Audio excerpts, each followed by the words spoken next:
অর্থনৈতিক ইস্যু, হতো আমাদের রিজিক। রিজিক নিয়ে আমরা খুবই টেনশন,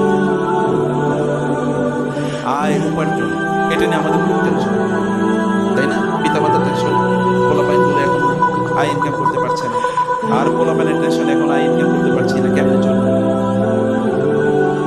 কিন্তু রিজিক বরাদ্দের মালিককে আল্লাহ সুবহানাহু ওয়া তাআলা, আল্লাহর সাথে কোনো সম্পর্ক নেই। এটা নিয়ে হচ্ছে এই যে রিজিকের যে টেনশন, এই টেনশনটা দূর করার উপায় কি? আমি সেই কথাগুলো আপনাদেরকে কয়েকটা পয়েন্টে বলতে চাই।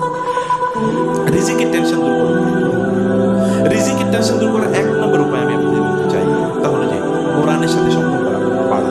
কোরআন মানে কি? আল্লাহ কিতাব। কোরআন মানে কি? আল্লাহ কিতাব। কোরআন কার কথা?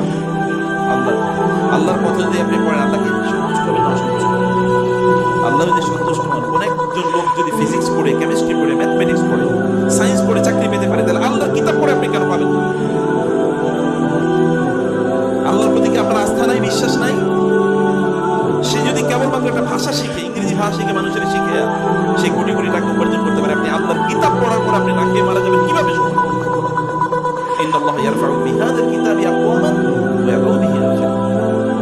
আল্লাহ তাআলা তার এই কিতাবের কারণে লোকজনকে আকাশচুম্বী মর্যাদা প্রদান করেন। আকাশচুম্বী আল্লাহ উত্থিত করেন। ওয়া ইয়াদউ বিহি আখারিন।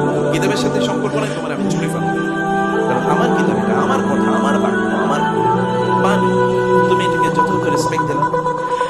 রাসূলুল্লাহ সাল্লাল্লাহু আলাইহি ওয়াসাল্লাম এই কারণে বলেছেন, যে বাড়িতে কোরআন তেলাওয়াত করে, আল বাইতুল্লাযী ইউকরাউ ফীহিল কুরআন তাহদুরুহুল মালায়েকা, যে বাসায়, যে ঘরে কোরআন তেলাওয়াত হয়, তুকরাউ ইউকরাউ, তার মানে হচ্ছে ওইখানে আপনি পড়েন, অথবা আপনি কি কোনো অ্যাপ্লিকেশন থেকে, অ্যাপস থেকে আপনি তেলাওয়াত শোনেন, যাই করেন না কেন, কম্পিউটার তেলাওয়াত শুনছেন, মোবাইল থেকে শুনছেন, এই যে আপনি যে শুনছেন অথবা আপনি তেলাওয়াত করছেন, যেটাই করেন না কেন, সেখানে কি হবে? ফেরেশতারা চারিদিক থেকে ওই ঘরটাকে ঘিরে রাখবে। ফেরেশতা দিকে